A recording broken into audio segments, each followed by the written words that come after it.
देश और दुनिया में फिर से बढ़ रहा कोरोना वायरस भारत के लिए भी चिंता बढ़ा रहा है और ऐसे में देश के प्रधानमंत्री नरेंद्र मोदी ने हाई लेवल मीटिंग लेकर कोरोना स्थिति से निपटने पर विचार विमर्श किया। भारत में कोरोना अलर्ट के बीच प्रधानमंत्री नरेंद्र मोदी ने हाई लेवल रिव्यू मीटिंग ली। मीटिंग में गृह और स्वास्थ्य मंत्रालय के मंत्री, अधिकारी समेत नीति आयोग के सीईओ शामिल हुए। ये मीटिंग तकरीबन 2 घंटे तक चली। रिपोर्ट्स के मुताबिक मीटिंग के बाद गाइडलाइंस भी जारी की जा सकती है।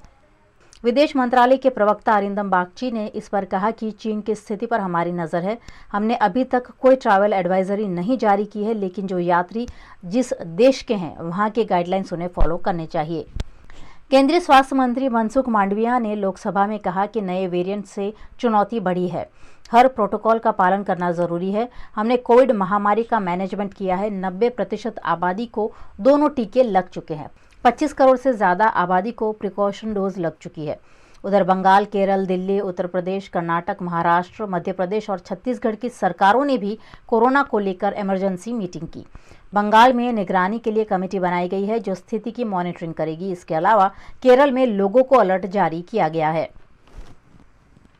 चाइना में जिस तरह से मीडिया न्यूज़ बन रही है और जिस तरह से वहाँ बीमारी फैल रही है, उसको देखते हुए चाइना से जो भी फ्लाइट आती है उसको टेस्टिंग करना चाहिए। माननीय चेयरमैन सर, हम इस विषय पर बहुत जागरूकता से काम कर रहे हैं। नहीं केवल चाइना से हिंदुस्तान में डायरेक्ट फ्लाइट तो आज के दिन में नहीं आती है, लेकिन वाया होके आती है। लेकिन जैसा दुनिया में केस बढ़ने लगा, हमें बेस्ट कोविड मैनेजमेंट का भी एक अनुभव रहा पिछले 2 साल से, और कोविड के लिए क्या क्या प्रिकॉशन लेना चाहिए सारी दुनिया के साथ लगातार मैं एज ए हेल्थ मिनिस्टर बात कर रहा हूँ, WHO से बात कर रहा हूँ। तो उससे पता चलता है कि कौन सी दिशा में आगे बढ़ रहा है कोविड क्राइसिस। उसको देखते हुए जो भी प्रिकॉशन लेने की आवश्यकता है वो लेना हमने ऑलरेडी चालू कर दिया है। आज प्राइमरी स्टेज पर कोई भी यहाँ ट्रैवलर आते हैं, नहीं केवल चाइना, कहाँ से भी आते हो, तो भी हम 2% रैंडम सैंपलिंग करना चालू ऑलरेडी कर दिया है और आने वाले दिनों में उसको धीरे धीरे आगे बढ़ा के आवश्यकता के अनुसार कंपलसरी करना पड़े तो भी कंपलसरी करेंगे। दोनों चीज़ को हमें देखना है। देश में कोई अननोन वायरस घुस भी ना जाए और ट्रैवलिंग में बाधा भी ना हो। दोनों चीज़ों को देखते हुए हम उस दिशा में काम कर रहे ताकि देश में कोई नया वेरिएंट ना आ जाए। तीसरा, अभी प्रिकॉशन जो हमारे तिरुचि शिवाजी ने कहा कि क्या तैयारी है, ऑक्सीजन है नहीं है, कोई दिक्कत होगी।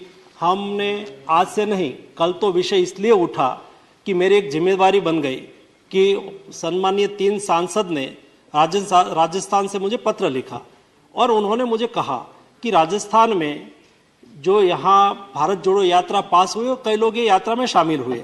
शामिल होने के बाद वो पॉजिटिव पाए गए। सम्मानीय मुख्यमंत्री हिमाचल भी पॉजिटिव पाए गए यात्रा में भाग लेने के बाद। तो मुझे कहा कि उसके लिए प्रिकॉशन लेना चाहिए, आपको उसके लिए कुछ न कुछ करना चाहिए। तो मेरी जिम्मेवारी थी कि मैं राज्य के मुख्यमंत्री को लिखूं और यात्रा जो कर रहे हैं ऐसे उसके कन्वीनर को भी लिखूं कि उसके ऊपर प्रिकॉशन, उसके ऊपर जरा कोविड प्रोटोकॉल का पालन करें। मैं बात में पॉलिटिक्स में नहीं जाना चाहता हूं, लेकिन एज ए हेल्थ मिनिस्टर मेरा दायित्व है कि देश में कोविड ना फैले और उसके लिए मैं जागरूकता से काम करने की कोशिश की। लेकिन खास लोग थे, मैं क्या करूं अध्यक्ष जी, चेयरमैन साहब, खास लोगों के मैंने बोल दिया तो खास लोगों के फेवर में लोग निकल पड़े और नहीं बोलने की भाषा में मुझे और प्रधानमंत्री जी के बारे में भी टिप्पणी कर दी। वो एक बात है, लेकिन जब से कोविड चालू हुआ, फर्स्ट, सेकंड वेव और थर्ड वेव, अभी थर्ड सर्ज वेव तो नहीं था, हमने कभी कोविड क्राइसिस पर पॉलिटिक्स नहीं किया था और नहीं हम करना चाहते हैं। आज देश में हर हॉस्पिटल में, जो बड़ी हॉस्पिटल है वहां PSA ऑक्सीजन प्लांट लगाया है। मैं रेगुलर मिनिस्ट्री से हर 15 दिन में रिव्यू करता हूं कि बंद तो नहीं हो गया है ना, चालू है ना, क्योंकि उसको चलाने के लिए भी बहुत बड़ा खर्च होता है और रिक्वायरमेंट हॉस्पिटल की कम होती है, तो अनयूज पड़ा रहता है। तो समय पे हम उसका उपयोग कर पाए, इसलिए हमने रेगुलर उसका फॉलोअप भी लिया है। और उसके साथ फॉलोअप लेने के बाद मेरे संज्ञान में आया चेयरमैन सर कि ये प्लांट में चलाने में खर्च है, हॉस्पिटल की रिक्वायरमेंट कम है, तो क्या करें। तो मैंने कहा कि आप उसको PPP मोड से किसी को चलाना दे दो ताकि वहां से ऑक्सीजन उसमें से बनने वाला ऑक्सीजन का उपयोग करके दूसरी जगह पे भी वो बेचे और उसको अच्छी तरह से चलाए, ताकि हॉस्पिटल को आवश्यकता हो तब वो बंद ना हो। इसलिए ऑक्सीजन प्लांट भी सारा चालू है। देश में सभी अस्पताल में पर्याप्त मात्रा में मेडिसिन का भी हमने रिव्यू कर लिया है, मेडिसिन प्रोडक्शन का भी हमने रिव्यू कर लिया है। आज दुनिया में मेडिसिन की क्राइसिस होने लगी है, तो हम तो वसुधैव कुटुंबकम की भावना से काम करने वाले लोग हैं। हम तो हमारे घर के द्वार पर लाभ शुभ लिखते हैं, हम केवल लाभ की बात करने वाले लोग नहीं हैं। जब लास्ट दुनिया में मेडिसिन की क्राइसिस हुई थी, तब प्रधानमंत्री जी ने मुझे निर्देश दिया था कि नहीं केवल भारत की रिक्वायरमेंट को पूरी करना है, लेकिन दुनिया को भी मदद करना है। 150 कंट्री में हमने मेडिसिन सप्लाई की थी। और चेयरमैन साहब, केवल मेडिसिन सप्लाई की ऐसा नहीं, क्राइसिस थी तो हम प्राइस भी बढ़ा सकते थे। दुनिया आज हिंदुस्तान की वाहवाही इसलिए कर रही है, ऐसी स्थिति में इंडिया ने प्राइस नहीं बढ़ाया और सस्ती मेडिसिन दी। दूसरा, उस वक्त हमने भी कई कंट्री से कई चीजें इंपोर्ट की थी और वो कई बार पुरियस भी पाई गई।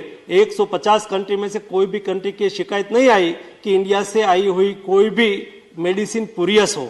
ये दो काम हमने करके दुनिया को दिखाया और आज हम तैयार हैं हमारे देश की मेडिसिन की रिक्वायरमेंट पूरी करें। आज हम तैयार हैं देश की वैक्सीन की रिक्वायरमेंट पूरी करें और आज हम तैयार हैं आने वाले दिनों में, आज एक्सपर्ट कमेटी ने उसको अनुमोदित कर दिया है नेशनल वैक्सीन को, वो भी आ जाएगा। तो उसमें कोई इंजेक्शन लेना नहीं है, नोज में ड्रॉप डाल देना है, आप सिक्योर हो गए। ये भी भारतीय साइंटिस्ट लोगों ने विकसित कर दिया है, ये हमारे साइंटिस्ट की उपलब्धि है। कहने का मतलब ये है कि कोविड के सामने लड़ने के लिए पूरी तैयारी हमने की है, लेकिन भी ये वायरस बार बार म्यूटेट होता रहता है, अपना स्वरूप बदलता रहता है। हम सब लोगों की जिम्मेवारी, हम नहीं कहते कि हमने ही सब कुछ कर दिया, हम कहते हैं कि सब लोगों ने साथ में मिलकर किया है। और आने वाले दिनों में भी एक क्राइसिस आगे बढ़े तो सारा देश एक होके फर्स्ट और सेकंड वेव का जैसा सामना किया है वैसा सामना कर सके, इसलिए पूरी तैयारी भारत की सरकार की ओर से हमने कर लिया है। गुजरात के भावनगर में चीन से आए हुए एक शख्स के कोरोना पॉजिटिव पाए जाने पर प्रशासन हरकत में आ गया है। देश दुनिया पर कोरोना वायरस का खतरा फिर एक बार बढ़ रहा है। चीन में फिर से हालात बिगड़ते जा रहे हैं। इसी बीच चीन से गुजरात के भावनगर आए एक शख्स में कोरोना संक्रमण पाया गया। चीन से लौट रहे व्यक्ति का रैपिड टेस्ट पॉजिटिव आने पर उसे होम आइसोलेट कर दिया गया है। युवक के सैंपल जीनोम सीक्वेंसिंग के लिए गांधीनगर भेज दिए गए हैं। 34 वर्षीय युवक हाल ही में चीन से भावनगर लौटा है। गुजरात के वडोदरा में कुछ महीनों पहले पाए गए कोरोना के BF.7 वेरिएंट केस को लेकर लोगों में डर का माहौल देखा जा रहा है। इसी बीच SSG हॉस्पिटल के सुपरिंटेंडेंट डॉक्टर रंजन अय्यर ने पैनिक क्रिएट नहीं करने की अपील लोगों से की है। देश भर में फिर एक बार कोरोना के नाम का हाहाकार मचा हुआ है और वजह है चीन से आई कुछ तस्वीरें और उसी के चलते भारत भी सतर्क हो गया है। भारत में भी तैयारियां की जा रही है। प्रधानमंत्री मोदी ने आज ही इस पर बैठक भी ली है। न सिर्फ केंद्र सरकार, राज्य सरकार भी अपनी ओर से तैयारियां कर रही है, लेकिन ये जो हवा फैलाया जा रहा है, ये जो डर क्रिएट किया जा रहा है, ये जो पैनिक हो रहा है, क्या इसकी जरूरत है, ये जानने के लिए मैं पहुंची हुई हूँ वडोदरा शहर के सबसे बड़े सरकारी अस्पताल SSG में और हमारे साथ है superintendent doctor Ranjan Iyer. Sir, ये नमस्ते। ये जो स्थिति पैदा की जा रही है, क्या कहेंगे उस पर? मेरा कहना यह है कि एहतियात बरतना ठीक है। पाया जा रहा है कि चीन में नंबर ऑफ केसेस, संक्रमण बढ़ रहा है। कहा जा रहा है वहाँ अस्पतालों में जगह नहीं है, कुछ मीडिया रिपोर्ट्स में। तो ये देख के हमको भी कुछ तरीके से तैयार रहना जरूरी है और यही चीज़ हमारे प्रधानमंत्री ने और हमारे केंद्रीय आरोग्य मंत्री श्री मनसुख भाई मांडविया ने भी हमको आज सुबह एक वीडियो कॉन्फ्रेंस के माध्यम से बताया है। केंद्रीय आरोग्य सचिव ने भी एक पत्र लिख के सारे मेडिकल कॉलेजेस को, सारे डॉक्टर्स को, इंडियन मेडिकल एसोसिएशन के प्रतिनिधियों को भी अगवा किया है कि आप लोग तैयार रहिए। कुछ कोविड के टाइम जो सावचेतियाँ थी जो कि हम धीरे धीरे भूल चले थे, जैसे कि भीड़ भाड़ भरे जगह में जाना नहीं है, मास्क हरदम पहनना है, फ्रीक्वेंट हैंड वॉशिंग और क्राउडेड प्लेसेस अवॉइड करना है, ये सारी सावचेती शायद हम दोबारा इम्प्लीमेंट करेंगे। और अभी की परिस्थिति अगर देखी जाए हमारे अस्पताल की, तो अभी आने वाले केसेस न्यूनतम हैं। कल और आज के बीच में जो number of cases who came with upper respiratory tract infection, 14 of them presented, 7 were taken up for rapid test और एक भी रैपिड टेस्ट पॉजिटिव आया नहीं है। 5 पेशेंटों का RT-PCR भी किया गया, इसमें से भी एक भी RT-PCR पॉजिटिव पाया नहीं गया है। इंस्ट्रक्शंस हैं, हर एक RT-PCR जो कि पॉजिटिव आएगा उसके लिए जीनोम सीक्वेंसिंग कंपलसरी है, ताकि पता चले कि कोई नया वेरिएंट आ रहा है, कोई पनप के नया अगर वेरिएंट आ रहा है तो उस वेरिएंट के अगेंस्ट हमको सारी प्रिकॉशंस लेनी है। प्रिकॉशंस लेने की बात हो रही है और एहतियात बरतना बहुत ज़्यादा ज़रूरी है, क्योंकि कोरोना का ये चौथा वेव भारत में कितना असर करेगा उस पर खास बात हो रही है। 3-4 महीने पहले वडोदरा में जो एक केस दर्ज हुआ था उस पर मैं ज़रूर बात करना चाहूँगी कि उसका जीनोम सीक्वेंसिंग BF.7 पाया गया है। सर, 3-4 महीने पहले हमारे यहाँ जो वेरिएंट था उसका कोई असर या उसको अभी जब वो डिटेक्ट हुआ है उसके बारे में कोई जानकारी या उसकी तैयारी, क्योंकि लोग डर रहे हैं वडोदरा के नाम से कि वडोदरा में एक केस आया है। 4 महीने पहले जो RT-PCR पॉजिटिव आया था उसका जीनोम सीक्वेंसिंग का रिजल्ट अभी पाया गया है, और उस जीनोम सीक्वेंसिंग में अगर वो BF.7 पाया गया, फिर भी हमने रूटीन कोविड केसेस में कोई इजाफा देखा नहीं है, तो ये डर की वजह तो नहीं होनी चाहिए। इससे डरना जरूरी नहीं है, सावचेती बरतना जरूर जरूरी है।